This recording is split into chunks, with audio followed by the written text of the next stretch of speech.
Hello and welcome back. In this session, we are going to start with sorting and filtering tools, one of the tremendously used features of Microsoft Excel. In features को we not only use in our official work, but sometimes we tend to use it in our personal work as well. So what does sorting mean? Sort का मतलब है किसी data को एक particular order में arrange करना. For example, if you have ever bought a product online, अगर आपने अमेज़ॉन या फ्लिपकार्ट पर कभी भी कोई ऑनलाइन शॉपिंग की है तो वो टॉप राइट कॉर्नर पे एक फ़िल्टर होता है setting the price lowest to highest. If you are a finance student then you must have definitely used that. So that is an example of sorting. And filter means किसी data set में कुछ particular criteria set करना जिससे आप किसी specific data तक पहुंच सके. फॉर एग्जाम्पल, अगर आप कोई लैपटॉप बाय कर रहे हैं अमेज़ॉन पर या फ्लिपकार्ट पर, तो आप उसमें स्पेसिफिकेशंस को आप स्पेसिफाई कर सकते हैं कि मुझे इस पर्टिकुलर रैम का लैपटॉप चाहिए, इस पर्टिकुलर प्रोसेसर का लैपटॉप चाहिए, इतना हार्ड डिस्क चाहिए. So those are what filters. Those are your criteria और your conditions on the basis of which you want to filter the data. So that is filter. And we are going to test this sort and filter in this data set here. ये एक sales का data है, तो इसमें customer name and order dates and sales amount वगैरह दिया हुआ है. So let us see how to use this features on this data set. सबसे पहले देख लेते हैं कि सॉर्ट एंड फिल्टर हमें एक्सेल पर कहाँ मिलेगा, उसको एक्सेस कैसे करना है. सो इसको एक्सेस करना बहुत ही ईजी है. You can find this on the ribbon as well यहाँ पर. तो इसको एक्सेस करने के लिए आपको alt H and S press करना है. तो यू विल गेट, पहले आपको सॉर्टिंग के ऑप्शंस मिलते हैं एंड उसके बाद आपको फिल्टर के ऑप्शंस मिलते हैं. इसको दूसरा तरीका क्या है सॉर्ट या फिल्टर को यूज़ करने का.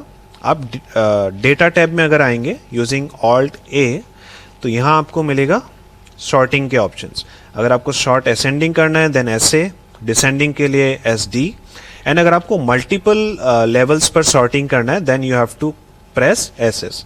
सो अगर आप एस पर जाएंगे तो here you can apply multiple criteria for sorting your data. Similarly आप फिल्टर के लिए भी यहाँ पर डेटा टैब के अंदर आ सकते हैं यूजिंग ऑल्ट ए, एंड उसके बाद आपको टी यूज करना है for normal filter and Q for advanced filter. Okay. And और एक तरीका है, तीसरा तरीका, that is using the right mouse click. तो right mouse click button use करेंगे या फिर आप शिफ्ट F10 प्रेस कर सकते हैं. तो यहाँ पे भी आपको फिल्टर एंड सॉर्टिंग के ऑप्शंस मिल जाते हैं. So we are done with how to access sorting and filter options. अब इस टेबल पर, इस डेटा सेट पे हम सॉर्ट डेट वाइज भी कर सकते हैं, या क्योंकि ये तीनों टेक्स्ट है तो ये 4 कॉलम्स टेक्स्ट रिलेटेड है, तो इसमें हम टेक्स्ट को अल्फ़ाबेट वाइज अरेंज कर सकते हैं. एंड सेल्स के केस में आप डेटा को अमाउंट वाइज अरेंज कर सकते हैं. Now let us see how to apply sorting on this order date here. अगर हम डेटा को क्रोनोलॉजिकली सॉर्ट करना चाहते हैं तो how can we do that.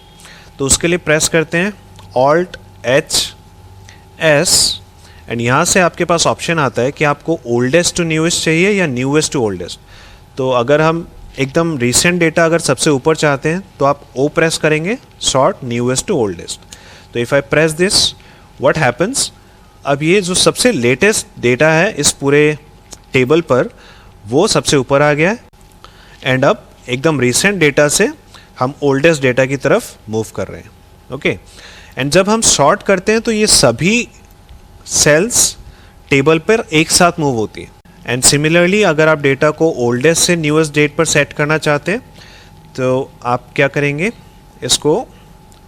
सो आप क्या करेंगे इस बार, लेट्स से हम डेटा टैब को यूज़ करते हैं, Alt A, and then you have to arrange it in ascending order. So उसके लिए प्रेस करेंगे एस ए, एंड अब आपका data oldest to newest date से अरेंज हो गया. So that was simple. Now let's come to this column here.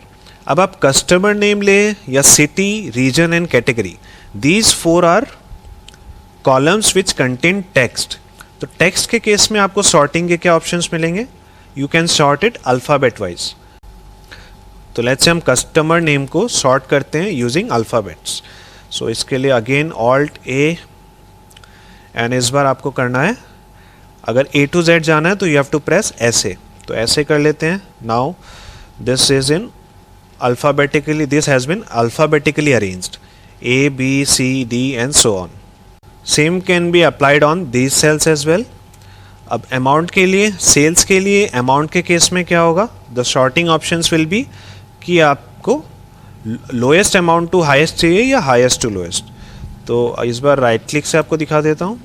Right click से जब आप शॉर्टिंग पर आएंगे तो इट विल आस्क यू कि आपको स्मॉलेस्ट टू लार्जेस्ट चाहिए, largest to smallest. So if I click on largest to smallest, now this has been arranged in this way. Okay, similarly we can apply on quantity as well. So ये so overall हमने देखा कि जब हम date पर sort करते हैं तो हमारे पास ऑप्शन आता है कि आप ओल्डेस्ट से न्यूएस्ट जाना चाहते हैं या न्यूएस्ट से ओल्डेस्ट. टेक्स्ट के केस में हमारे पास ऑप्शन आता है कि आप A to Z करना चाहते हैं या Z to A, that is alphabetically आप अरेंज करना चाहते हैं. एंड अमाउंट के केस में वी हैव द ऑप्शन कि आप इसको स्मॉलेस्ट टू लार्जेस्ट करना चाहते हैं या लार्जेस्ट टू स्मॉलेस्ट. ओके, अब अगर आप मल्टीपल वेज पर अगर सॉर्ट करना चाहें then how can you do that. उसके लिए हमें सॉर्ट डेटा पर जाना पड़ेगा अंडर दिस वन.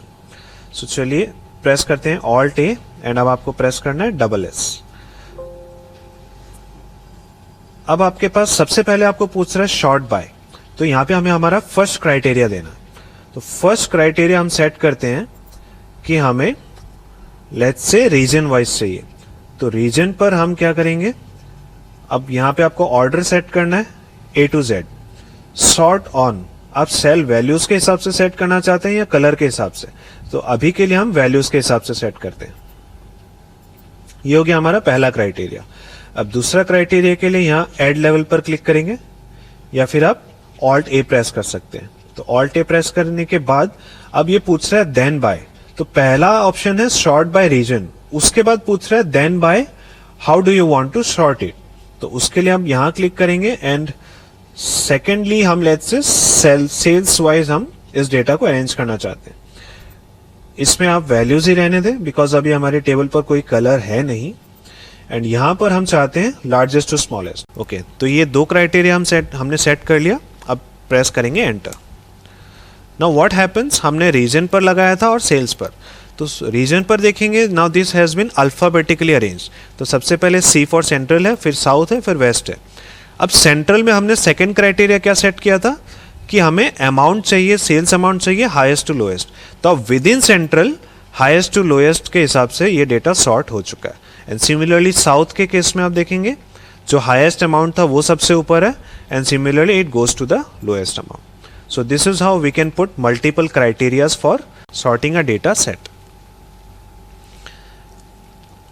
अब आते हैं फिल्टर के ऊपर. फिल्टर को अप्लाई कैसे करना है, इसके पीछे का सबसे इजी शॉर्टकट है Ctrl+Shift+L. एंड आई से इजी बिकॉज ये जो शॉर्टकट है ये काफ़ी पुराने वर्जन से चला आ रहा है. ये शायद आपको 2003 या 2010 में नहीं मिलेगा. So but this will work everywhere. So filter data हम Shift+Ctrl+L से कर लेते हैं. आपको बस क्या करना है, आप कहीं पर भी सिलेक्ट करके रहिए, इस डेटा सेट में आप कहीं पर भी सिलेक्शन कीजिए एंड अब आपको प्रेस करना है Ctrl+Shift+L. तो ऑटोमेटिकली उस टेबल का जो भी हेडिंग होगा उसको एक्सेल ऑटोमेटिकली आइडेंटिफाई करेगा एंड उस पर ये फिल्टर्स अप्लाई कर देगा. अब इन फिल्टर्स को यूज कैसे करना है यहां देखते हैं. जब आप इस फिल्टर पर क्लिक करेंगे सो इट शोज, क्योंकि अभी हमने डेट कॉलम पर सिलेक्ट किया था, इट इज शोइंग मी कि आप कौन से ईयर को फिल्टर करना चाहते हैं. अब ईयर के अंदर भी हमारे पास यहाँ और ऑप्शंस है कि क्या आप मंथ वाइज शॉर्ट करना चाहते हैं. अभी 2017 में हमारे पास सिर्फ अप्रैल का डेटा है और कोई डेटा नहीं है. सो इसीलिए इट इज शोइंग ओनली अप्रैल. 2016 में हमारे पास 3 मंथ्स है, तो आप जो सिलेक्ट करना चाहें आप कर सकते हैं. सो लेट्स से हम चाहते हैं कि हम सिर्फ 2016 का डेटा को शो करें. तो सिलेक्ट ऑल को अनचेक कर दीजिए एंड यहाँ से सिर्फ 2016 को सिलेक्ट कर लीजिए एंड उसके बाद press okay. So what do you see कि अभी सिर्फ 2016 का डेटा हमारे सामने आ रहा है एंड बाकी सब हाइड हो चुका है. यहाँ देखेंगे ध्यान से कि 7-8 रो नंबर 7 8 है, उसके बाद डायरेक्ट 14 आ रहा है एंड उसके बाद डायरेक्ट 19 आ रहा है, तो बीच के जो जितने भी रोज थे वो सभी हाइड हो चुके हैं। अब इस फिल्टर को आप क्लियर कर सकते हैं, यहां से क्लिक करने के बाद आप यहां से clear filter from order date भी कर सकते हैं।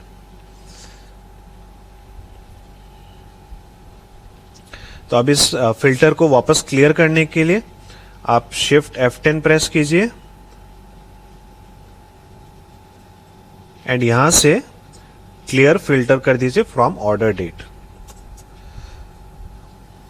So that was simple. Similarly अगर आपको कैटेगरी वाइज फिल्टर करना है तो यहां पे आप कोई भी क्राइटेरिया सिलेक्ट कर सकते हैं एंड अकॉर्डिंगली डेटा को फिल्टर कर सकते हैं। आप मल्टीपल फिल्टर्स भी अप्लाई कर सकते हैं। लेट्स से कैटेगरी के साथ हमें सिटी को भी फिल्टर अप्लाई करना है, तो यहाँ से आप अगर सेट कर देंगे सिर्फ लॉस एंजलिस, तो अब यहाँ पे मल्टीपल फिल्टर्स भी सेट हो सके। तो अब इनको क्लियर कर लेते हैं।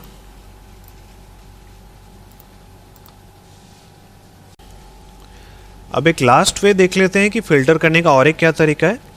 लेट्स से हम इस कैटेगरी में ऑफिस सप्लाईज के हिसाब से हम फिल्टर करना चाहते हैं।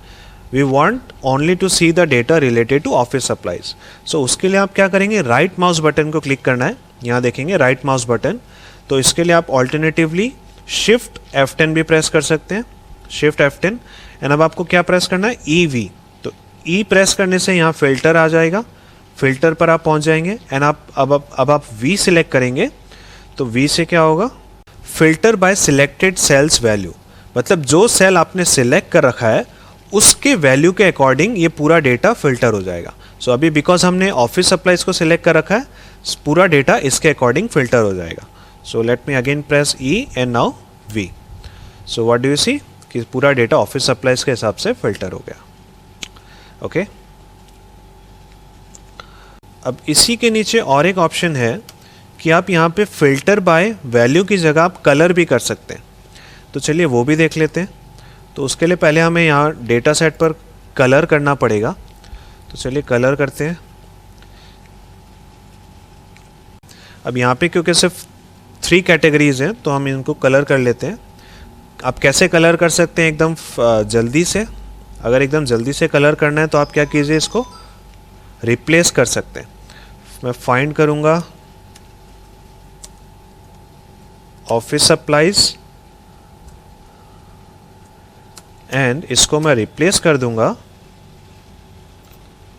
यहाँ से फॉर्मेट पे जाएंगे, फॉन्ट पर आएंगे एंड यहाँ से आप इसको कोई भी कलर सेलेक्ट कर लीजिए। लेट्स से मैं यहाँ से ब्लू सेलेक्ट कर लेता हूँ। ओके तो और यहाँ कर दीजिए रिप्लेस ऑल। ओके अब नेक्स्ट हमारा जो ऑफिस सप्लाईज है वो ब्लू हो गया है। अब हम फर्नीचर को भी एक कलर दे देते हैं।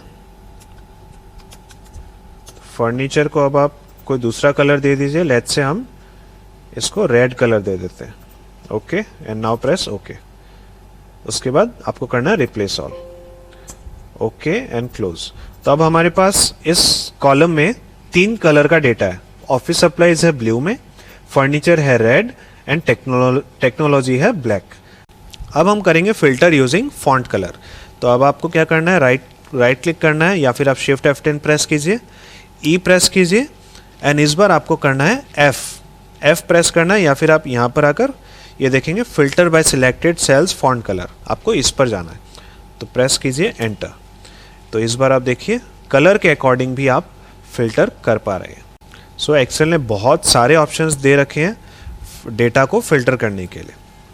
अब ये हमारे ऊपर है कि हम इसको किस तरह से हमारे ऑफिशियल वर्क में यूज़ करते हैं। And finally now coming to advance data filter. Advance data filter कैसे यूज़ करना है आइए देखते हैं।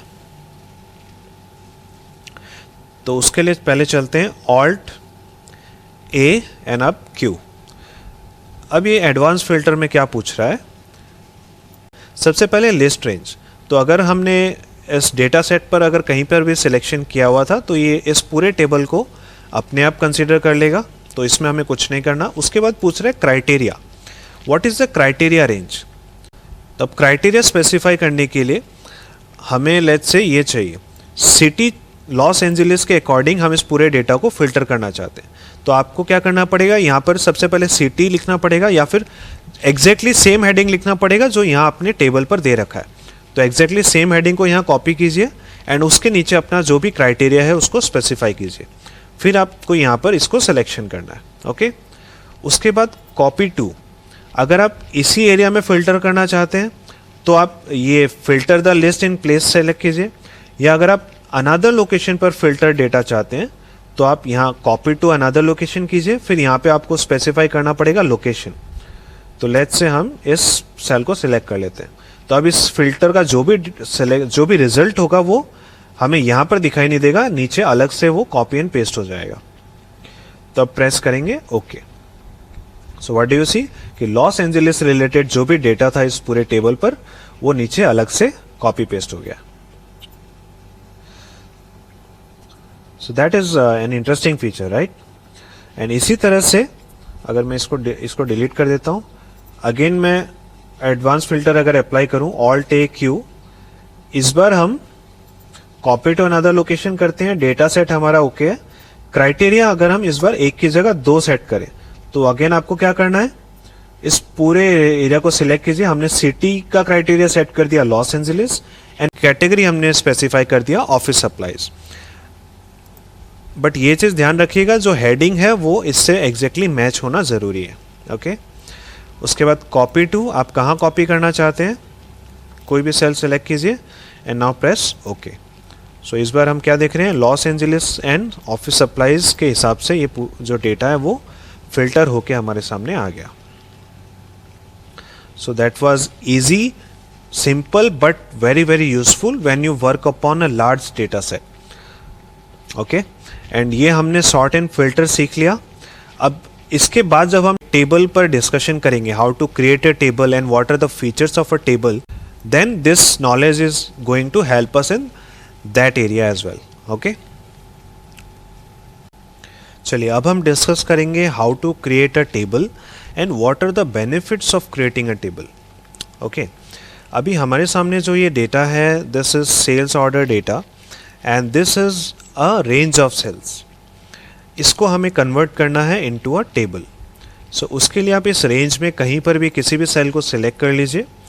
उसके बाद आपको टेबल क्रिएट करने के लिए ये कीबोर्ड कॉम्बिनेशन यूज करना है Ctrl+T। So let us press Ctrl and T now. What do you see, where is the data for your table, and इसने ऑटोमेटिकली इस पूरे एरिया को सिलेक्ट कर लिया है। तो हमें यही रेंज सिलेक्ट करना था। So that has been done. उसके बाद it is asking my table has headers, है या नहीं। अगर है तो टिक करना है, नहीं है तो नहीं करना है। सिंस हमारे रेंज पर ऑलरेडी हेडर्स दिए हुए हैं, so we will keep it checked only. अगर हम इसे अनचेक करेंगे तो एक्सेल क्या करेगा, एक्सेल विल प्रिज्यूम कि इनके पास ऑलरेडी हेडिंग्स नहीं है, तो एक्सेल अपनी तरफ से इन सभी कॉलम्स को एक हेडिंग प्रोवाइड कर देगा, column 1, column 2 and this way. So अभी हमारे पास हेडर्स है तो इसको चेक रहने देते हैं एंड नाउ प्रेस ओके। तो जैसे अब ये एरिया जो है टेबल में कन्वर्ट हो चुका है। कैसे पता अब ये टेबल में कन्वर्ट हो चुका है, ये तो जस्ट नॉर्मल फॉर्मेटिंग भी हो सकता है। तो उसका आपको यहां देखेंगे टेबल टूल्स यहां पर अपीयर हो गया। इसका मतलब अभी आपने किसी टेबल को सिलेक्ट कर रखा है, only then you will see this option, otherwise you will not see this option. Okay, so table में आने से और क्या चेंजेस हुए, सबसे पहले तो जो हमें ऑब्वियसली दिख रहा है that is this formatting here. इन सभी सेल्स पर कुछ फॉर्मेटिंग सा अप्लाई हो गया है। उसके बाद यहाँ पर ऑटो फिल्टर्स भी अप्लाई हो गए हैं इन सभी सेल्स पर। Now this is also a feature और बेनिफिट ऑफ टेबल कि आप टेबल में कन्वर्ट करने के बाद आप फिल्टर्स को यूज कर सकते हैं। Since we have already discussed it तो हम उसे अलग से रेफर नहीं कर रहे हैं। और क्या चेंजेस हुए टेबल में कन्वर्ट करने से, और क्या बेनिफिट हुआ। सबसे पहले यहां देखिए table name, this area has now been given a particular name, जैसा हमने नेम मैनेजर में सीखा था। अभी इसका बाय डिफॉल्ट एक्सेल ने नाम दिया टेबल 4। तो चलिए हम इसको मॉडिफाई कर देते हैं, हम इसे नाम दे देते हैं सेल्स ऑर्डर। अब यहाँ पे स्पेस नहीं लेगा तो आप अंडरस्कोर यूज कर सकते हैं। एंड अब आप नाम को कंप्लीट कर लीजिए, sales order, and press enter. तो क्या ये रेंज को सच में, इस टेबल को सच में नाम मिल चुका है? तो वो हम चेक कर लेते हैं। चेक करने के लिए कहाँ जाना पड़ेगा? Name manager. Can you tell me what is the shortcut for going to name manager? Yes, you should know it already. Control F3। ओके, सो कंट्रोल F3 प्रेस करने से यहाँ नेम मैनेजर पे अगर हम देखेंगे, यहाँ पर देखिए सेल्स ऑर्डर नाम से ऑलरेडी एक सिलेक्शन है, एंड उसमें आप देखिए refers to what, refers to table F3 से L21। तो क्या हमारी टेबल यही है, F3 से L21 तक है, and this is the same table here. Now you can close it. So अब इसका क्या बेनिफिट हुआ, इस टेबल को नाम मिलने से क्या बेनिफिट हो रहा है? Exactly what we have seen in the name manager, कि अब जब हम कोई भी फॉर्मूला यूज़ करेंगे तो उसमें आपको अब इस एरिया को ढूंढने की एंड सिलेक्शन करने की ज़रूरत नहीं है। आप डायरेक्टली वहाँ पर उसका नाम लिखेंगे और ये एरिया वहाँ पर यूज़ हो जाएगा। ओके, तो ये हो गया नेम मैनेजर का बेनिफिट यूजिंग अ टेबल। दूसरा है स्ट्रक्चर्ड रेफरेंसेस। अब ये नाम तो हमने रिलेटिव रेफरेंस या एब्सोल्यूट रेफरेंस पढ़ते वक्त डिस्कस नहीं किया। So because the structured reference is specific to creating a table. तो देख लेते हैं क्या है ये स्ट्रक्चर्ड रेफरेंस के लिए। अब जब मैं इक्वल यूज करके अगर किसी भी सेल के ऊपर आता हूं on this table, what do you see, instead of fetching the name of that cell, we are getting the name of this table first. सबसे पहले हमें सेल्स ऑर्डर हमारी टेबल का नाम है, एंड उसके बाद हमें दिखाई दे रहा है जिस कॉलम को हमने अभी सिलेक्ट कर रखा है। तो अगर मैं कोई दूसरे कॉलम पर जाता हूं तो उसके अकॉर्डिंग यहां पर जो कॉलम का नाम है वो चेंज हो रहा है। तो इस तरह का रेफरेंस यूज करता है एक्सेल जब हम कोई टेबल क्रिएट करते हैं। अब इसका क्या बेनिफिट है? तो इसका बेनिफिट ये है कि हम अब इस सेल को इजीली रीड कर सकते हैं कि हमने किस एरिया को रेफर किया है, हमने किस आइटम को रेफर किया है, तो वो रीड करना थोड़ा इजी हो जाता है। तो अब अगर मैं एंटर प्रेस करूं, so it is going to fetch this data here. वैसे ज़रूरी नहीं है कि सिर्फ अब इस सेल को रेफ़र करने के लिए आपको इसी तरह से रेफरेंस को लिखना होगा। अगर आप डायरेक्टली भी इस सेल को नाम देने के लिए अगर आप या रेफरेंस करने के लिए अगर आप J11 प्रेस करते हैं तो भी आप उस सेल को रेफ़र कर सकते थे, बट ये टेबल क्रिएट करने की वजह से अब एक्सेल ने ये स्पेशल रेफरेंस यूज़ करना शुरू कर दिया। सो this is the structured reference that Excel uses on creating a table. Next is frozen headers. अब ये जो headers यहाँ पर आ गए हैं, जनरली हम क्या करते हैं, जब हमें कुछ अगर किसी रो को अगर फ्रीज करना होता है तो हम फ्रीज पेन्स यूज करते हैं under this view tab. But in case of a table हमें इस फ्रीज पेन्स को यूज करने की जरूरत नहीं है, बिकॉज अब अगर मैं नीचे जाता हूँ एक्सेल शीट पर तो यहाँ देखिए जो हमारी कॉलम के हेडिंग्स थे that gets merged into the column heading. तो अब अगर हम जितना भी नीचे चला जाए, it is easier for me to check कि हम किस कॉलम को रेफर कर रहे हैं. So that is frozen header and that is possible only with the use of table. Auto expansion. अगर मैं इस टेबल के around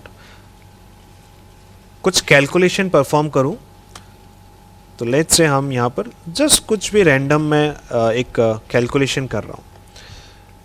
when I press enter, what do you see, मैंने सिर्फ एक सेल पर एक फार्मूला अप्लाई किया था, बट एक्सेल ने क्या किया, इस पूरे एरिया को उस फार्मूला से कवर कर लिया एंड उस पर टेबल की फॉर्मेटिंग को भी अप्लाई कर दिया. सो एक तरह से इसने अपने टेबल के एरिया को एक्सपांड कर लिया. एंड एक्सेल इतना इंटेलिजेंट है कि वो समझ जाता है कि हम इस टेबल के साथ कुछ करना चाह रहे हैं, सो इसीलिए उसने इस एरिया को भी कवर कर लिया. सिमिलरली अगर हम नीचे बॉटम साइड पर भी अगर ऐसा कुछ करें तो भी आप देखेंगे ये एरिया, जो एरिया है टेबल का, वो एक्सपांड होते चला जा रहा है. So this is auto expansion. तो अब इसको अंडू कर देते हैं.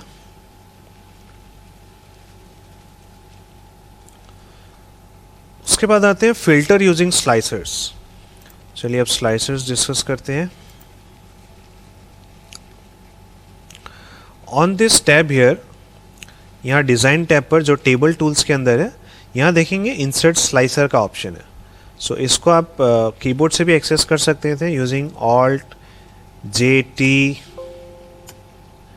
एंड उसके बाद E, बट या फिर आप माउस भी यूज़ कर सकते हैं, not a big deal. So slicer basically एक तरह का फिल्टर ही है, बस इसको थोड़ी अलग तरीके से प्रेजेंट किया गया. So let us check out.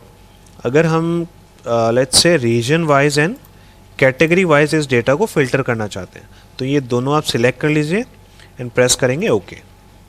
अभी हमारे सामने ये दो स्लाइसर के टूल्स आ गए हैं. ये हो गया हमारा पहला फ़िल्टर एंड ये हो गया हमारा दूसरा फ़िल्टर. तो इसको फॉर्मेट करके आप साइड में रख लीजिए. अब इस डेटा सेट को हम फिल्टर अगर करना चाहते हैं तो आपको बस इस पर क्लिक करना है, how you want to categorise this, how you want to filter it. तो अगर मैं फर्नीचर पर क्लिक करता हूं, this data gets filtered according to furniture. Similarly अगर आप यहां से रीजन को सिलेक्ट करेंगे तो इस पे फिल्टर अप्लाई हो जाएगा. अगर आप दोनों पर एक साथ फिल्टर अप्लाई करना चाहेंगे तो आप अभी मैंने साउथ पर, रीजन पर साउथ सिलेक्ट किया. अब कैटेगरी में अगर मैं फर्नीचर सिलेक्ट करूं तो मल्टीपल फिल्टर्स भी अप्लाई कर सकते हैं using slicer. So this is how slicer works. And इसका बहुत ज़्यादा यूसेज होता है जब हम डैशबोर्ड्स क्रिएट करते हैं. So I think this is simple. अब स्लाइसर्स, जब आप स्लाइसर्स यूज़ कर रहे होते हैं, यहाँ आपको ऊपर एक ऑप्शंस भी, स्लाइसर टूल्स में एक ऑप्शंस मेनू भी दिखाई देगा. यहाँ से आप स्लाइसर की थोड़ी बहुत फॉर्मेटिंग वगैरह कर सकते हैं. Okay, so that is simple, उसमें कुछ खास नहीं है. चलिए अभी स्लाइसर्स को हम हटा देते हैं यहाँ से.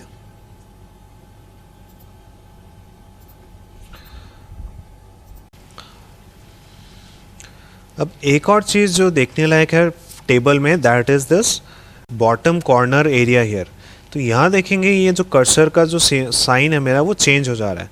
नाउ दिस शोज कि हम इस टेबल को अगर एक्सपांड करना चाहें तो हम इसको माउस से ड्रैग करके कर सकते हैं. तो अगर आप राइट हैंड साइड में ड्रैग करना चाहें या बॉटम में ड्रैग करना चाहें तो आप इससे कर सकते हैं. ओके, सो ये भी एक एक्सपांशन का टूल है. चलिए हमने एक्सपांशन देख लिया, स्लाइसर देख लिया. अब finally summarise with pivot table. वैसे टेबल एंड पाइवट टेबल को इस फीचर के ज़रिए कनेक्ट किया गया है, तो यहाँ डिज़ाइन में आपको ये समराइज विद पाइवट टेबल दिखाई देगा. सो एक बार जस्ट देख लेते हैं कि हाउ डज इट वर्क. आप जब इस पर क्लिक करेंगे तो ये टेबल क्या है, एक पाइवट टेबल में कन्वर्ट हो जाएगा. So if I click on summarize with pivot table, आप on a new worksheet select करके आप ओके कर दीजिए.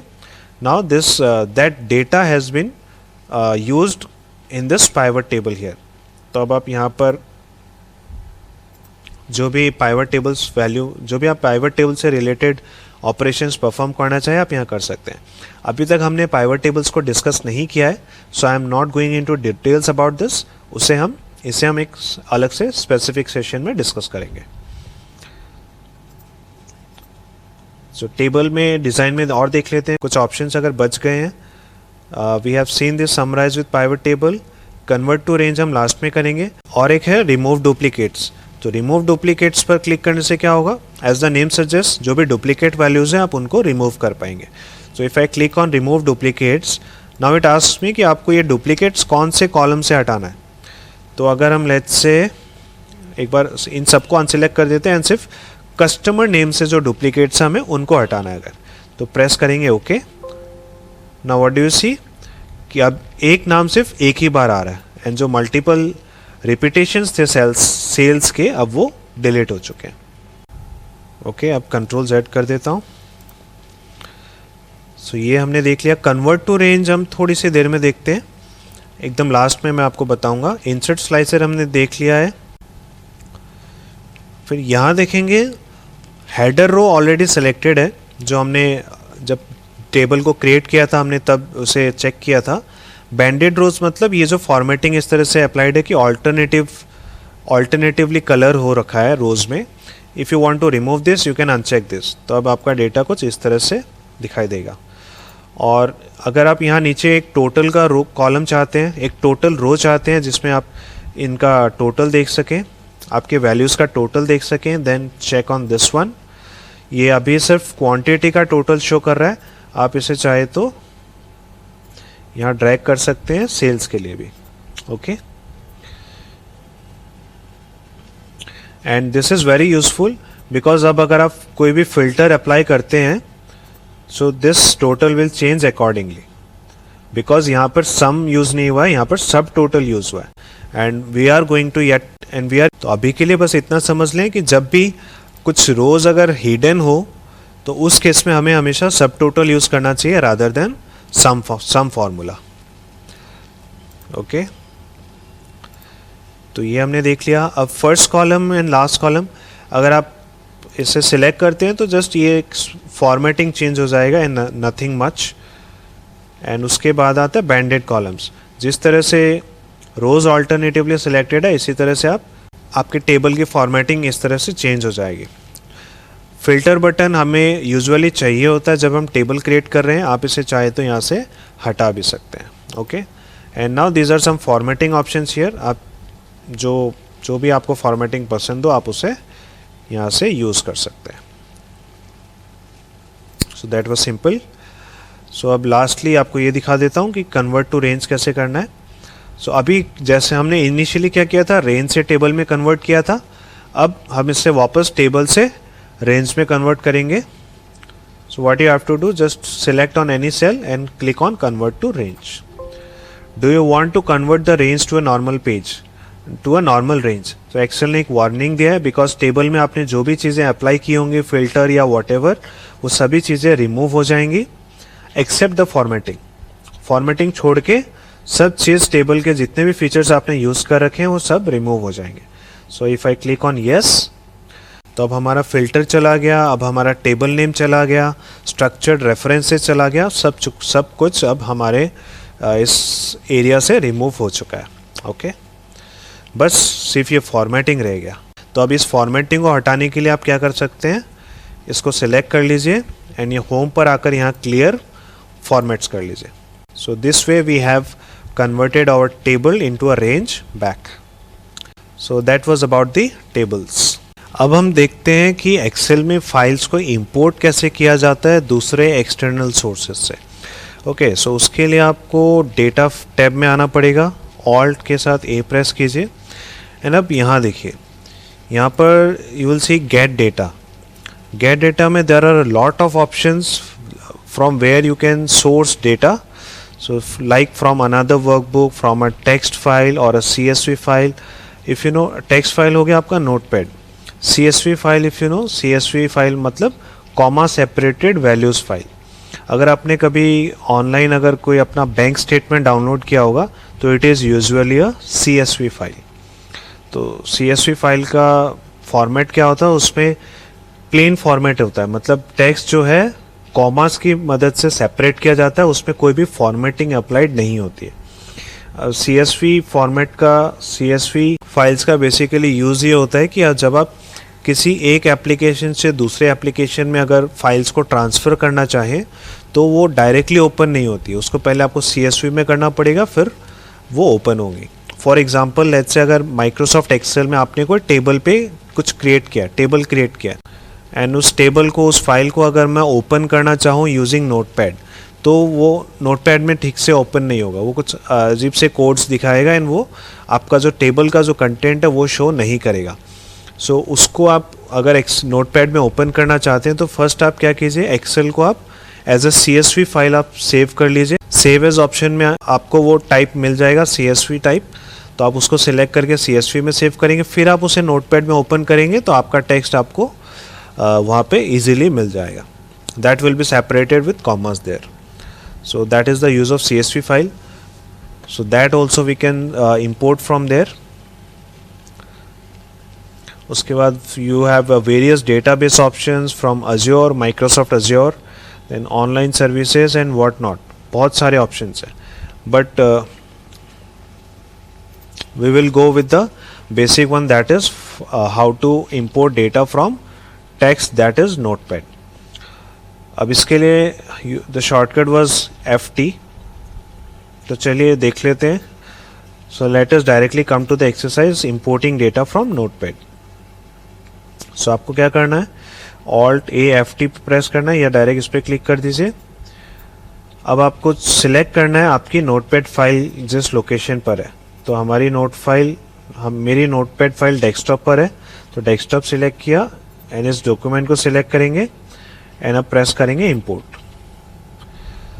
तो अब एक्सेल क्या शो कर रहा है, उस नोटपैड फाइल में जो भी कंटेंट है उसे एक्सेल यहाँ पर शो कर रहा है। तो अगर आप 2019 वर्जन यूज नहीं कर रहे हैं तो आपका जो लेआउट है, जो स्ट्रक्चर होगा आपके एक्सेल में, वो थोड़ा सा आपको अलग दिख रहा होगा।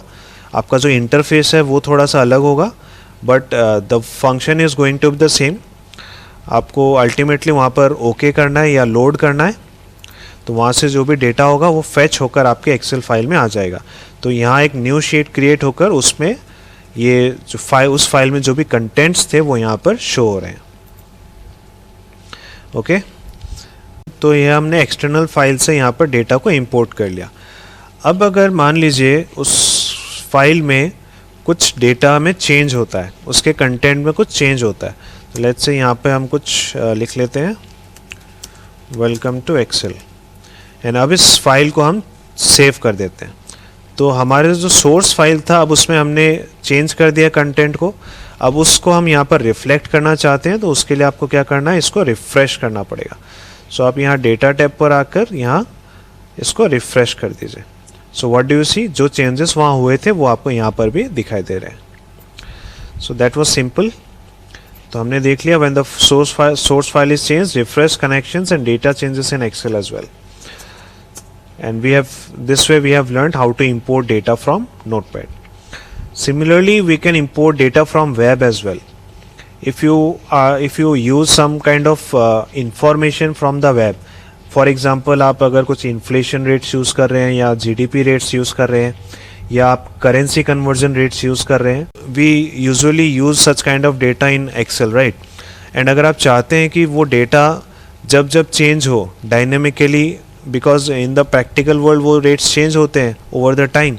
तो अगर आप चाहते हैं जो डेटा अगर आप कॉपी पेस्ट करके लाएंगे तो वो डेटा यहाँ पर चेंज नहीं होगा, बट अगर आप उसे इंपोर्ट करेंगे फ्रॉम द वेब तो वो यहाँ पर डायनेमिकली चेंज होते रहेगा जब वो वेबसाइट पर वो चेंजेस होंगे। सो चलिए देख लेते हैं कैसे करना है। तो we will let us try searching for currency rates. यहाँ से हम इस वेबसाइट को ओपन कर लेते हैं। तो इस वेबसाइट का जो डेटा है इसको हम अपने एक्सेल शीट पर लेकर जाना चाहते हैं। तो उसके लिए आप इसका जो वेब एड्रेस है, जो URL, आप उसको कॉपी कर लीजिए एंड अब यहाँ पर एक्सेल शीट में आकर आपको क्या करना है, डेटा में फ्रॉम वेब पर क्लिक करना है। तो अभी आपसे पूछ रहा है आपकी वेबसाइट का URL क्या है, तो यहाँ पर इसको कॉपी कर दीजिए and press OK. Now this might take some time, but fortunately यहाँ पर थोड़ा सा जल्दी हो गया है। यहाँ पर आप देखेंगे एक्सेल ने उस वेब पेज पर जो भी इंपोर्ट करने लायक कंटेंट था उसको यहाँ पर एक्सेल ने मुझे शो किया। तो ये बेसिकली मुझे 3 टेबल शो कर रहा है जो हम वहाँ से इंपोर्ट कर सकते हैं। सो हम इस Indian rupee exchange rate table को हम वहाँ से इंपोर्ट करना चाहते हैं। तो इस टेबल को इंपोर्ट करने के लिए आप यहाँ पर लोड पर क्लिक करेंगे। So this is fetching data and now what do you see that this data has been fetched from the web. अब ये डेटा अगर कल को वेब में अगर वेबसाइट पर अगर चेंज होता है तो उसके लिए आप क्या करेंगे, यहाँ रिफ्रेश पर आएंगे एंड कनेक्शन प्रॉपर्टीज पर क्लिक करेंगे। तो हेयर यू विल सी यहाँ रिफ्रेश एवरी का ऑप्शन है। तो यहाँ पर आप चाहे तो रिफ्रेश एवरी 1 मिनट कर सकते हैं या what ever time frame you think it is suitable for you, तो वो आप सिलेक्ट कर सकते हैं। और you can also select refresh data when opening the file, so that आप जब भी इस फाइल को ओपन करें तो ये डेटा वहाँ से रिफ्रेश हो जाए and then you can click on okay. So this way आपका ये जो डेटा है ये डायनेमिक हो गया है। अब जैसे जैसे रेट्स चेंज होंगे, आपके यहाँ एक्सेल फाइल पर भी ये रेट चेंज हो जाएंगे एंड इन रेट्स के अकॉर्डिंग आपने जो भी कैलकुलेशंस किए हैं वहाँ पर आपको उनका इफेक्ट अपने आप मिल जाएगा. So we have learned how to import data from Notepad and from web as well. So that's all about importing data from external sources. Let's move on to grouping and hiding now. So what can we group and what can we hide? We can group and hide certain number of rows and columns. So let us see how can we do that, and at all why would we do it. So first let us check out where are we going to find these options. So we will find these under the data tab. So let us go under the data tab using Alt A, and there you see on the right corner here, this is a grouping head and this ungroup here, and hide and unhide will appear here once we have done the grouping. Okay, so let us apply this grouping and hiding on this data set here.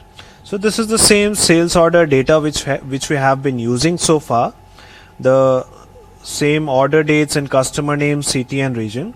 The difference is here that this monthly sales data have been added, and there is this total column here which is nothing but the addition of these three cells. So this is, I can say, the quarterly sales, whereas these are the monthly sales. And another thing is this addition of the total rows, the total column for each region. Okay, so this is the total sales for the central region, both month wise and quarterly as well, and the same goes for this south region and west region. So let us check out how we can group these rows together. So let us select the rows first which we want to group together. So selection, how can we select a single row first? Using shift spacebar. So shift spacebar and then use shift down arrow key to select these rows together. Now what is the keyboard combination for grouping these rows? Alt A G G. So press Alt A and G twice. What happens? What do you see? There is this slider kind of thing appearing here which has a negative symbol on this button. तो ये minus button किस लिए है, चलिए click करके देखते हैं. If I click on this minus button, जो भी रोज हमने ग्रुप किया था एक साथ वो सभी रोज अब हाइड हो चुके हैं. You can see that after 10 we are seeing the row 15 now. So the 11, 12, 13 and 14th row have been hidden now. And now this symbol also converts from a minus to a plus. If I again click on this plus, these rows again appear before us. So that is the use of this slider. And another change that you can see here is this serial number 1 and 2. Now what is the serial number 1 and 2? Serial number 1 है data को summarise वे में देखने के लिए, and number 2 is for the details. तो अगर मैं 1 पे क्लिक करता हूँ, जितने भी ग्रुप्स आपने बनाए हैं वो सभी एक साथ हाइड हो जाएंगे, वो सभी रोज एक साथ हाइड हो जाएंगे जिनको भी आपने ग्रुप किया है, एंड नंबर 2 पर क्लिक करने से वो सभी वापस से अनग्रुप हो जाएंगे, वो सभी फिर से अनहाइड हो जाएंगे, नॉट अनग्रुप, अनहाइड हो जाएंगे. ओके,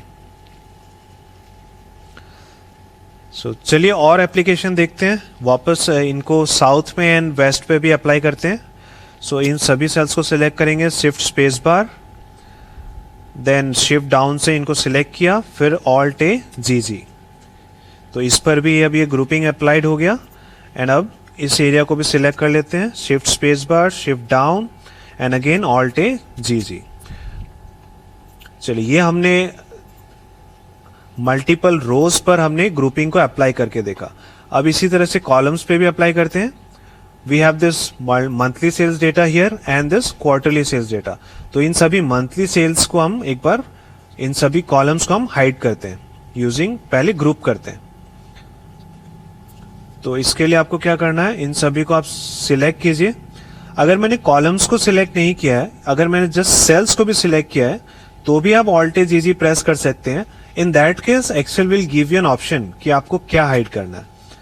तो इस बार हमने बिना सिलेक्शन के ट्राई किया, तो इस बार एक्सेल हमें पूछ रहा है कि आपको रोज हाइड करना है या रोज को ग्रुप करना है या कॉलम्स को ग्रुप करना है। सो दिस टाइम हमें कॉलम्स को ग्रुप करना है, so press C and then enter.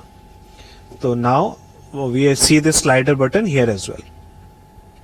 क्या कर सकते हैं, इन सभी मंथली सेल्स को हम इस पर क्लिक करके हाइड कर सकते हैं, and similarly for these ones as well.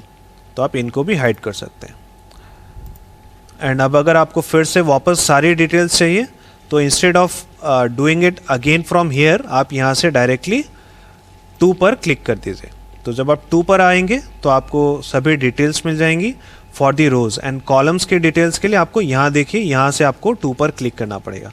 So if you click on this number 2 you will get this details here again. तो ये एक तरह से हमने समझ लिया कि ग्रुपिंग करते कैसे।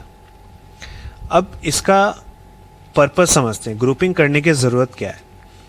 तो let's say if you are presenting this report, this is a sales information, sales data, and you are presenting this information to the executive level or mid level management personnel or someone in the top level से। अब उनको जब हम details report submit कर रहे हैं, he will not be interested to go to the very details कि हमने इस रीजन में किस कस्टमर को क्या सेल किया। he will be more interested in looking at this kind of picture कि हमारा ओवरऑल किस रीजन में कितना सेल्स हो रहा है, and what is the growth and stuff like that. So what this grouping helps us, this helps us to summarise data in a very concise way, and also अगर in case अगर उस executive को अगर by chance अगर details देखना भी अगर वो चाहें तो उनके पास ऑप्शन रहेगा कि वो यहाँ से डिटेल्स को भी एक्सेस कर सके। ओके, सो अगर इसको मैं सम अप करना चाहूँ तो this is only to clear the clutter. जो इंफॉर्मेशन काम की नहीं है उसे आप ग्रुप करके आप हाइड कर दीजिए। अगर ज़रूरत होगी तो जिसे भी जो भी अगर व्यूअर है, जो भी यूज़र है, उसे ज़रूरत होगी तो वो उसे वापस व्यू कर सकता है। He has the option. So that is the benefit of using grouping. और किस लिए हम यूज़ कर सकते हैं, apart from hiding the unimportant data, we can use it for something like if you are printing this, and print लेते वक्त हमें बहुत सारी डिटेल्स नहीं चाहिए, बिकॉज समटाइम्स जो हमारे जो डेटा का जो टेबल का साइज है वो हो सकता है काफ़ी बड़ा हो जाए अगर हम सारी डिटेल्स को एक साथ शो करें। इन दैट केस आप क्या कर सकते हैं, चीज़ों को ग्रुप करके आप हाइड कर सकते हैं सो दैट वो प्रिंटिंग में वो चीज़ें अपियर ना हो। ओके, एंड थर्डली एक और केस हो सकता है जब आपने लेट्स से कुछ इनपुट्स आपने अगर यहाँ पर लिख रखे हैं एंड वो इनपुट्स आप किसी को शो नहीं करना चाहते, एंड आपको सिर्फ जो रिजल्ट है, जो आउटपुट है, सिर्फ वो शो करना है। तो उस केस में आप जो इनपुट वाला जो आपका एरिया होगा, जो पोर्शन होगा, उसको आप ग्रुप करके हाइड कर सकते हैं। Okay, so this can be the purpose of grouping a certain number of rows and certain number of columns as well. And also without using the mouse, अगर आप बिना इस स्लाइडर को यूज़ किए अगर आप हाइड एंड अनहाइड करना चाहते हैं तो you can use this keys here. So hide करने के लिए you have to press alt A. अच्छा, first let me show you what where this key is. See here, these two were actually not activated before the grouping was done. जब हम grouping कर लेते हैं उसके बाद ये हाइड एंड अनहाइड जो है ये एक्टिव हो जाते हैं। तो अब इनके लिए आपको हमने ऑल्ट ए प्रेस कर लिया, अब आप एच प्रेस करेंगे, so this gets hidden. And अब अगेन अगर आपको अनहाइड करना है तो प्रेस करेंगे Alt A J. Okay, so that was simple. चलिए, अब हमने जब ग्रुप कर लिया तो इसे अनग्रुप करना भी सीख लेते हैं। That is very simple. Just select the ones which you want to ungroup and उसके बाद ऑल्ट ए डब्ल्यू, तो alt A U U and you are done. Similarly rows को भी अनग्रुप कर लेते हैं, तो सभी को एक साथ सिलेक्ट कर लीजिए।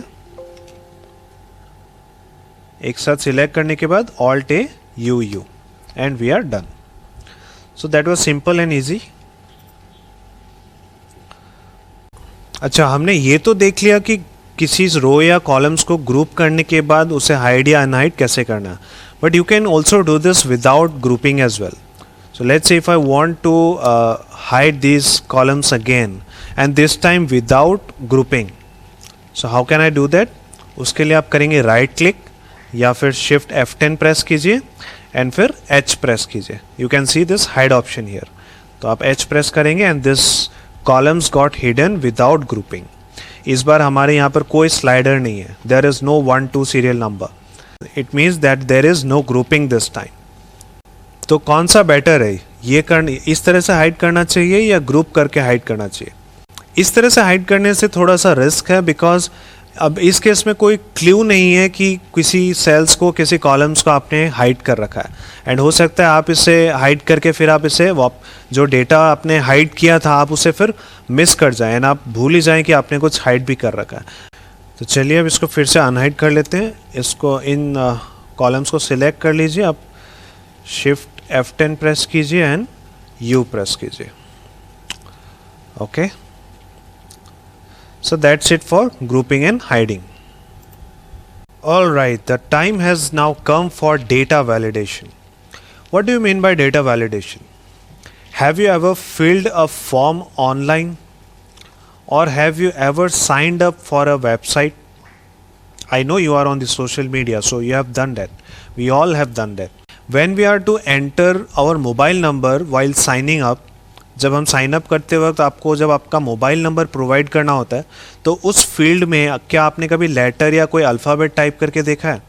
इट शोज एन एरर कि आप उस फील्ड में, उस सेल में आप अल्फ़ाबेट्स टाइप नहीं कर सकते. It has to be a number. And also अगर आपका वो नंबर, आपने जो नंबर एंटर किया है, अगर वो 10 डिजिट से कम होता है तब भी वो एक एरर शो करता है that it has to be a minimum 10 digit number. So that is an example, a very popular example of data validation. And the same thing we can do it on Microsoft Excel as well. आप किसी भी cell पर आप एक criteria set कर सकते हैं कि उस सेल में क्या इनपुट्स एंटर किया जाएगा. सो वो कंडीशन स्पेसिफाई करना किसी भी सेल पर, that has to be done with the help of data validation. So let us check out how can we do that. Data validation को एक्सेस करने के लिए what is the keyboard combination? It is Alt A V V. So let us see how it looks like. Alt A, then V, and then V again. So this is the data validation dialog box. Here we have some validation criteria. You can put a number, a text, a date, and so on. So let us try them out. We can take an example of a pin code, or what you can say zip code. Okay, pin code. So and we specify this area, Alt HM for merging them, and then Alt HBT for this border.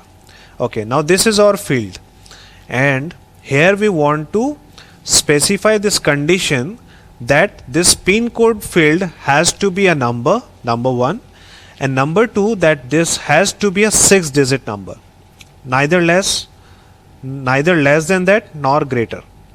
Okay, because pin codes in India are of 6 digits. So let us set this criteria. तो data validation में जाना पड़ेगा. Press करेंगे Alt A V V. Now we will select. उसके बाद now under the settings you press tab. Now down arrow key, and pin code has to be a number, so we will select whole number. Now of course pin code cannot be in decimals, so it has to be a whole number.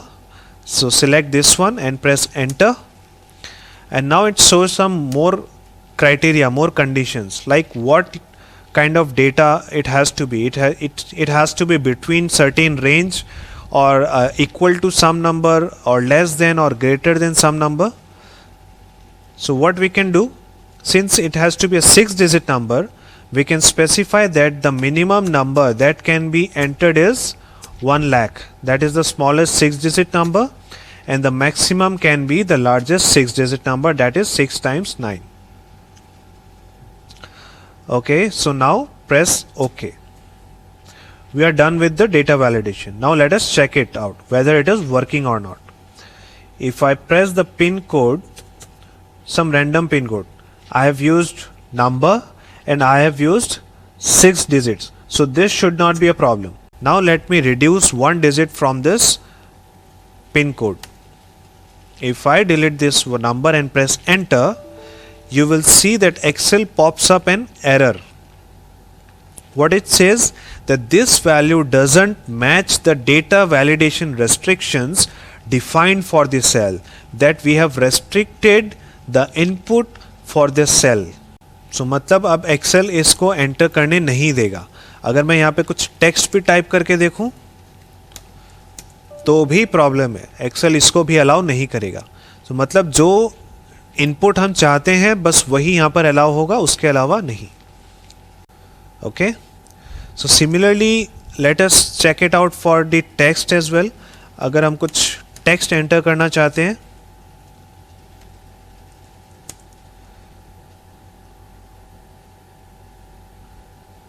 and this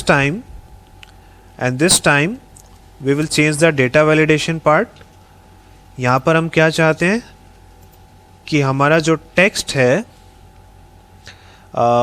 what can I give? Let's say that it cannot be less than four letters. तो अगर मुझे उससे ऊपर चाहिए तो मुझे यहाँ पे सिलेक्ट करना पड़ेगा that it has to be greater than. Now greater than what? It has to be greater than 4. Minimum length is 4 letters. Now press enter. So let us check by typing some text here. If I type something which is more than 4 letters, then that is cool. But if I type cool which is not greater than a 4-letter word, then that is not cool. That is an issue and that is a problem. Excel says that you do not match the restriction criteria. Okay, so that was for the text. Now let us try one more with the dates this time. So again let me use this same format here. Just हमें क्या करना है, हमें data validation का criteria change करना है. तो Alt A V V press करेंगे. इस बार हम यहाँ पर चेंज करेंगे dates. And dates में what do you want to specify? Let's say usually what kind of criteria do we see on the date section? That someone has to be at least a certain number of age.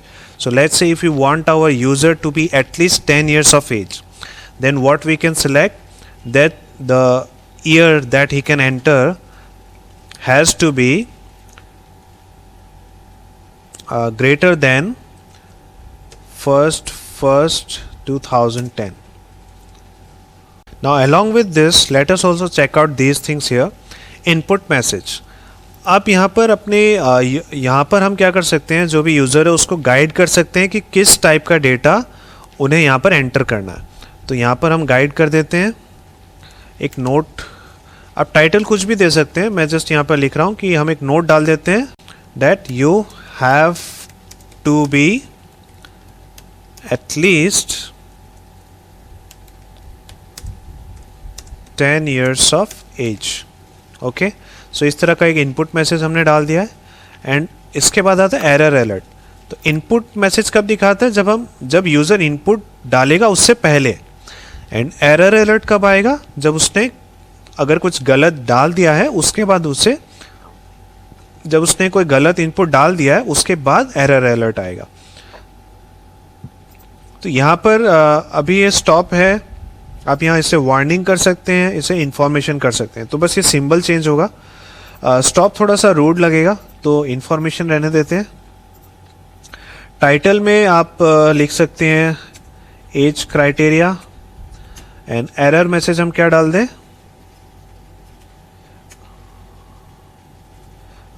Minimum age is 10 years.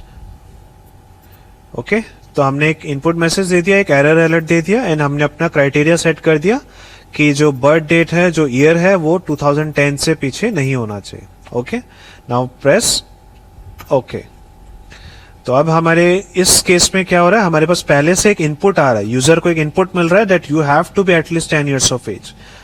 तो अब उसके बाद भी अगर user गलत input देता है, तो अगर मैं गलत इनपुट देता हूं, दैट इज अगर मैं 2008 डाल देता हूं, सॉरी टू 30 सितंबर, चलिए 1 सितंबर कर देते हैं।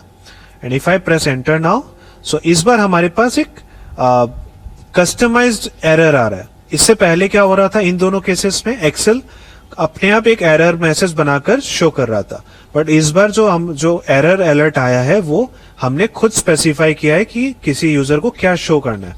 तो ये भी हमने खुद चूज किया है, जो सिंबल है वो भी हमने खुद चूज किया है, इंफॉर्मेशन वाला। इसकी हेडिंग भी, टाइटल भी हमने खुद सिलेक्ट किया है, एंड ये भी। तो मिनिमम एज इज 10 years हमने लिखा था। So this is how we can use input message and error alert and customized error alert. Okay, चलिए अब एक और इंपॉर्टेंट चीज है जो सबसे इंपॉर्टेंट है डेटा वैलिडेशन में, that is creating a list. तो देख लेते हैं लिस्ट कैसे बनाना है। तो लिस्ट बनाने के लिए आपको यहां पर लिस्ट सेलेक्ट करना पड़ेगा। उसके बाद यहां सोर्स पूछ रहा है। सो ये लिस्ट यूजुअली क्या होता है, लिस्ट होता है आपने वेबसाइट्स पर जो ड्रॉप डाउन लिस्ट आपने देखा ना, कुछ सिलेक्ट करते हैं तो एक ड्रॉप डाउन लिस्ट आ जाता है। सो दैट इज दिस लिस्ट। तो उसके लिए हम यहाँ पे लेट्स से हम क्वालिफिकेशन क्राइटेरिया को यहाँ पर सेट करना चाह रहे हैं। तो उसमें आप क्वालिफिकेशंस का क्राइटेरिया सेट कीजिए कि आप एक CA हैं, या आप CFA हैं, या आप CS हैं, या you can be a graduate, and उसके बाद एक अदर्स का ऑप्शन दे देते हैं। सो इस तरह से हमने यहाँ पे पांच आइटम्स एंटर कर लिया, and now you can press okay. तो what do you see that this cell has converted into a drop down list, and उस ड्रॉप डाउन लिस्ट में आपको ये सभी ऑप्शंस दिखाई दे रहे हैं। तो आप इनमें से किसी एक ऑप्शंस को चूज कर सकते हैं। So that is how this drop down list works, and this is very often used when you are preparing financial models. So ये बहुत जगह काम आता है, not only financial models, in your official work also, and it's a very nice way to restrict the type of data that can be entered within a cell. So अभी इन सब cases में तो क्या था कि आपने जो डेटा वैलिडेशन किया था उसमें अगर जब भी कोई गलत इनपुट किया जा रहा था तो एक एरर अलर्ट आ रहा था। बट इस केस में क्या है कि हमने जो ऑप्शंस है, जो यूज़र के सामने जो ऑप्शंस है उसको हमने रेस्ट्रिक्ट कर दिया कि इसके अलावा कोई ऑप्शंस इनपुट ही ना हो सके। Okay, so this is how this drop down list works. If you found this topic list, drop down list interesting, then you are definitely going to find the next topic very, very amazing, and that is dependent drop down list. Sorry for the spelling mistakes. I'm not used to this laptop actually.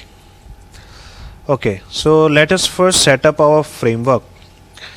We use this we use this qualification information in this drop down list. So let us put up some data around this context only. So these were some of the courses belonging to this pertaining to finance, right? So what were the courses? CA, and then CFA, and FRM, and what? CMA. Okay, so similar data we can choose for science as well, science stream also. So what courses do the science people pursue? They pursue MSc, then they can pursue BTech, and what? And what? MBBS, and let's say BDS. And similarly they can, for the arts people, what do? Arts people can do BA, and then MA, और क्या करते हैं, they do B.Ed. Yes, they do B.Ed. and एक और, tell me one more. They do philosophy, right? They do philosophy. So that is MPhil. Okay. Done. So we have 3 streams here, and for each of these streams we have identified some of the courses, some of the degrees that they pursue. Now please don't argue that the science and arts people also pursue these type of finance courses. I know they pursue, but they pursue after, if they have science and arts in the higher secondary level. They will not pursue CA, CFA, MBA after they have done this BTech or MBBS or BDS, because they have already spent half of their life after pursuing this MBBS. So definitely they are not going after CA now. Okay, so please don't you don't put that argument. So we are done with the stream, and we have this courses here as well. And now what do we want to do? We will create 2 drop down lists. First is for the stream or background or whatever you can say, and the next one is for the qualification or the course, whatever you can specify. So the first one is this one, stream, and the next one is the qualification. Now what exactly are we going to do? We are going to create a drop down list for the first one, that is stream, and that will be the same as the previous one. But the second one will be such that it is dependent on the first one. Now you must have seen on the websites that if you select a certain region, let's say a state name, then you are able to see then in the next field you are able to see the district under that in that state, or similar. Or if you select a country in the first field, then in the second field you are able to select the states within that country. So a similar kind of thing is what we are trying to do here. First we want to do that we will create a drop down list for these streams, and we want to create a drop down list for this qualification in such a way that when the stream changes, the qualification options, the degree options under this also changes. So let me show you what I mean. The first drop down list is an independent one, so this can be done in the same way as we have done previously. So what we have done, not equal to sign, go to the data validation tab, Alt A VV. Now we have to select list from here, tab, and now the source. So what is our source here? This time we are not typing the source, we can directly refer to the cell. So यहाँ पर click करेंगे, इन तीनों को select कर लिया, and we are done. So these 3 cells have been selected. Now press enter. So हमारा पहला drop down list ready है, फाइनेंस, साइंस एंड आर्ट्स. अब हमें दूसरा क्वालिफिकेशन, जो हमारा क्वालिफिकेशन फील्ड है, उसके लिए एक डिपेंडेंट ड्रॉप डाउन लिस्ट बनाना है. So for that we need to do, what we need to do is first select this area, select this, then go to formulas, Alt M, and see this create from selection here. Okay, so for that there was a shortcut also, Control Shift F3, but we do not need to remember this. You can go to Control M and now press C. So this create names from selection, what is it asking?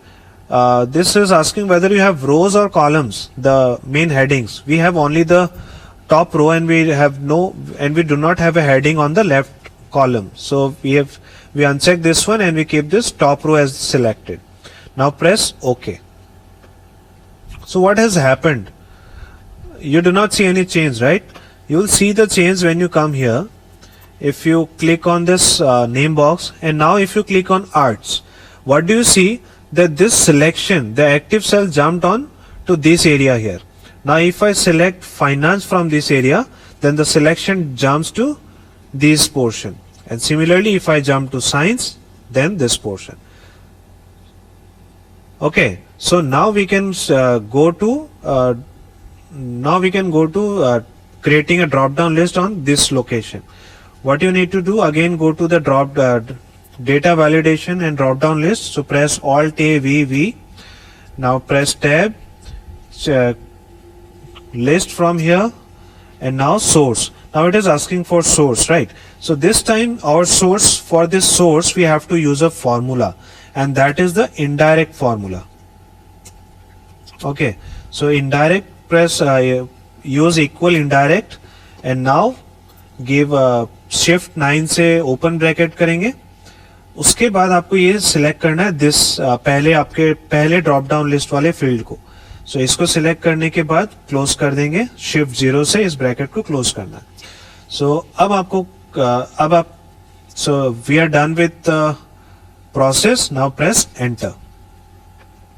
अब आप देख रहे हैं कि यहाँ qualification में क्या show कर रहा है, आर्ट्स के अंदर जो भी डिग्रीज जो भी क्वालिफिकेशन हमने मेंशन किया था सिर्फ वो शो कर रहा है.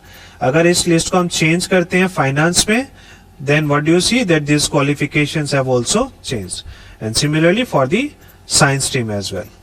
सो this is what is meant by dependent drop down list. I hope you enjoyed this particular topic very much, right? So that's it for data validation.